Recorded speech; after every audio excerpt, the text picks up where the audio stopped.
नमस्कार विद्यार्थी मित्रांनो, MR टोपले एज्युकेशन चॅनलवरती तुमचं स्वागत आहे। आज आपण ग्रामसेवकचा कृषी घटक त्याच्यामध्ये कृषी मूलतत्वे त्याच्यातला भाग 6वा शिकणार आहे। तो म्हणजे कोणता टॉपिक? महाराष्ट्रातील जमिनीचे प्रकार।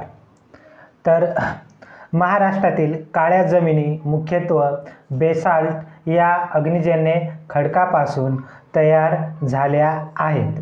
त्यांचे जल रूपांतरित जांभ्या खडकापासून दक्षिण कोकण भागात जांभ्या विटकरी रंगाच्या जमिनी तयार झाल्या आहेत। तसेच विदर्भातील पूर्व भागात पिवळसर तपकिरी व तांबड्या जमिनी ग्रॅनाइट, नीस व शिस्ट या मिश्र खडकापासून तयार झाला आहेत। आता महत्त्वाचं म्हणजे आपले काय महाराष्ट्रातील मुख्यत्वे काळ्या जमिनी आढळतात, म्हणून त्या कोणत्या खडकापासून तयार झालेल्या आहे? बेसाल्ट या खडकापासून तयार झाल्या आहेत। आणि कोकणामध्ये कोणत्या? जांभ्या खडकापासून। आणि विदर्भामध्ये पूर्व भागामध्ये कोणत्या? पिवळसर तपकिरी तांबड्या रंगाच्या जमिनी कोणत्या खडकापासून? ग्रॅनाइट, नीस आणि शिस्ट या खडकापासून काय जमिनी तयार झाल्या आहेत। त्याच्यानंतर आता जमिनीचा पहिला प्रकार ती म्हणजे कोणती? काळ्या जमिनी। काळ्या जमिनी उथळते भारी खोल असतात। या जमिनी समुद्र सपाटीपासून 300 ते 90 मीटर उंचीवर पठारी भागात उष्ण व कोरड्या हवामानात आढळतात। उतार्यावरील जमिनी हलक्या लालसर व कमी सुपीक असतात, तर नदीकाठच्या भागात त्या खोल भारी काळ्या रंगाच्या असतात। जमिनीतील थरात मोठ्या प्रमाणात चुनखडी सापडते। कृष्णा गोदावरी नद्यांच्या खोऱ्यात काळ्या जमिनी फारच सुपीक आहेत। आणि जमिनीचा काळा रंग हा सेंद्रिय पदार्थामुळे येतो। विघटन व चिकणमातीशी मिश्रण व टायटॅनियम ऑक्साईड येतो। म्हणजे जमिनीचा काळा रंग सेंद्रिय पदार्थांचा, तर विघटन व चिकणमातीशी मिश्रण होऊन टायटॅनियम ऑक्साईड येतो। काळी माती वाळल्यामुळे तिला भेगा पडतात। अशा प्रकारे नांगरणीचे काम नैसर्गिकरित्या होते, म्हणून त्याला रेंगूर किंवा स्वयं नांगरट जमिनी असे म्हणतात। रेंगूर किंवा स्वयं नांगरट जमिनी असे म्हणतात। त्याच्यानंतर दुसरा प्रकार जांभ्या जमिनी। कोकणात या जमिनी लॅटराइट कोणत्या खडकापासून? लॅटराइट। जांभ्या कोणत्या खडकापासून जमिनी बनतात? लॅटराइट। आणि जे काळ्या कोणत्या खडकापासून बनतात? तर बेसाल्ट लक्षात ठेवा। बेसाल्ट या खडकापासून काळ्या जमिनी बनतात। त्यांचा रंग लालसर विटकरी असतो। या जमिनी लोह आणि ॲल्युमिनियमचे प्रमाण जास्त असते, परंतु सिलिका, कॅल्शियम व मॅग्नेशियमचे प्रमाण कमी असते। सेंद्रिय पदार्थ व नत्राचे प्रमाण चांगले असते। स्फुरदाचे मात्र स्थिरीकरण होत असल्याने त्याची पिकास उपलब्धता कमी असते। म्हणजे स्फुरदाचे प्रमाण काय कमी असतं, तर नत्राचे प्रमाण चांगलं असते आणि सेंद्रिय पदार्थांचे प्रमाण सुद्धा चांगले असते। त्याच्यानंतर तिसरा जमिनीचा प्रकार महाराष्ट्रातील समुद्र किनारपट्टीवरील गाळाच्या जमिनी व खाऱ्या जमिनी। ह्या जमिनी ट्रॅप कोणत्या खडकापासून? ट्रॅप खडकापासून तयार झालेल्या व पोयट्याच्या असून त्या समुद्राच्या पाण्यामुळे खारवलेल्या असतात। समुद्र किनाऱ्यापासून जसजसे दूर जावे तसतसे क्षारांचे प्रमाण कमी होत जाते। या जमिनी सुपीक असतात। खाडीजवळ मात्र खाऱ्या जमिनीचे प्रमाण जास्त असते। म्हणजे खाडीजवळ काय खाऱ्या जमिनीचे प्रमाण जास्त असते, त्यामुळे त्या पीक लागवडीस अयोग्य आहेत। म्हणजे खाडीजवळ जी जमीन वगैरे ती खारी असते त्याच्यामुळं ती अयोग्य असते. तसेच जमिनी सुधारण्यासाठी सेंद्रिय खते व जिप्समचा उपयोग करतात. जर खारी जमीन वगैरे असेल तर सेंद्रिय खते वापरायचे आणि कशाचा उपयोग, जिप्समचा उपयोग करायचा. त्याच्यानंतर नेक्स्ट चौथा पार्ट बघूया. चौथा जमिनीचा प्रकार, महाराष्ट्रातील जमिनीच्या प्रकाराचा चौथा प्रकार तो म्हणजे पश्चिम घाटामधील डोंगर उतारावरील तांबूस तपकिरी जमिनी. ह्या जमिनी सह्याद्री घाटाच्या पूर्वेकडील उतारावर पुणे, नाशिक, सातारा, सांगली व कोल्हापूर या जिल्ह्यातील पश्चिम भागात आढळतात.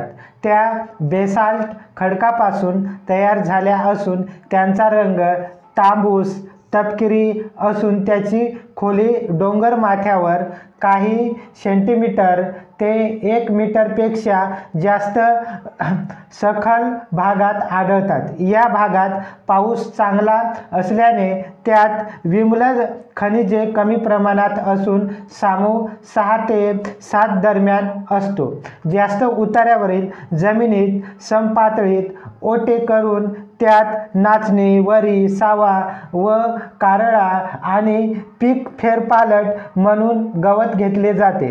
सखल भागात उंचावरील वाहून आलेल्या माती साठवल्याने जमिनी खोल व सुपीक असतात. त्याचे खाचरे पाडून खरीपात भात पीक घेता येते. पाण्याची उपलब्धता असल्यास रबी भाजीपाला घेतात. त्याच्यानंतर पाचवा प्रकार पूर्व विदर्भातील मिश्र रंगाच्या जमिनी.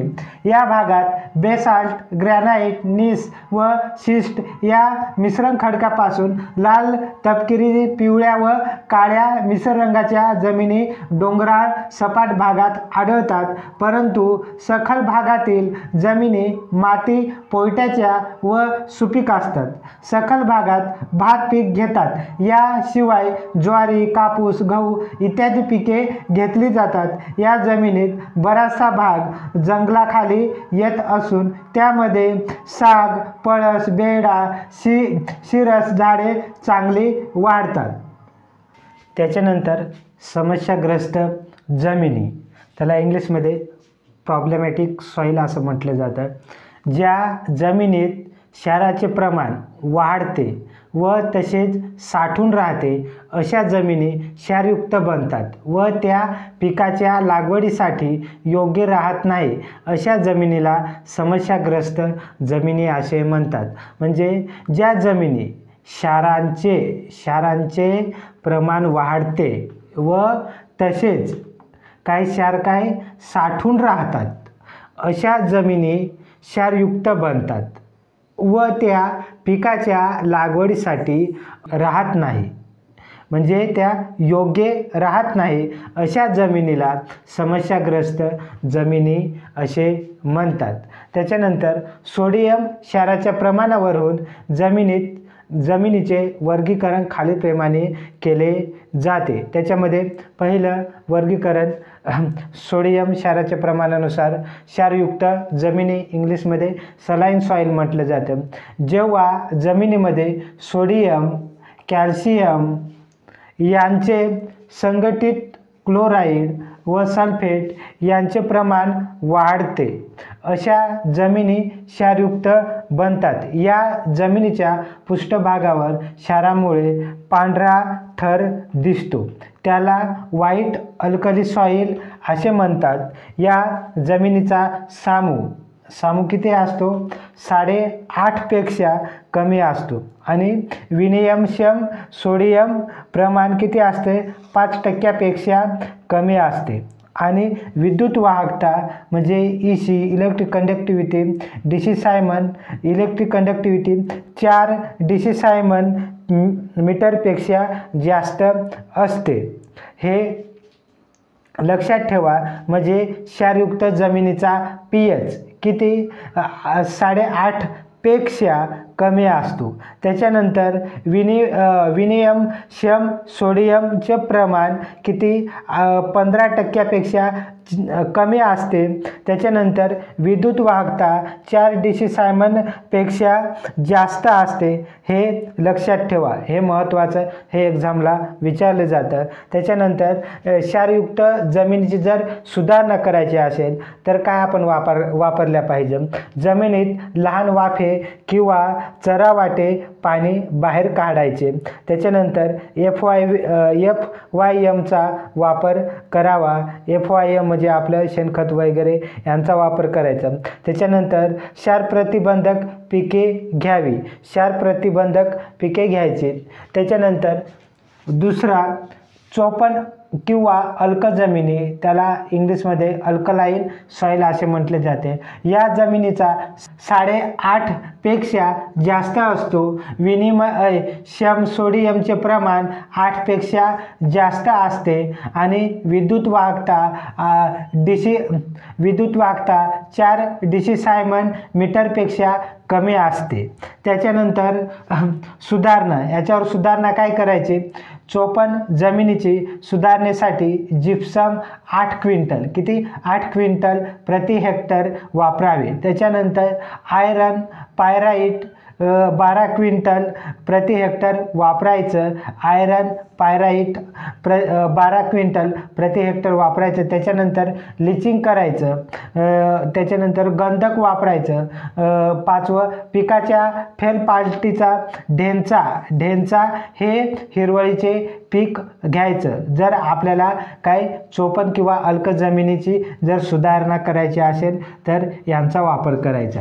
त्याच्यानंतर क्षारयुक्त काय विम्ल जमिनी, या जमिनीचा समूह 8 पेक्षा जास्त असतो आणि विनिमयक्षम सोडियमचे प्रमाण 15% जास्त असते आणि विद्युत वाहकता 4 डिसिसायमन प्रति मीटरपेक्षा जास्त असते.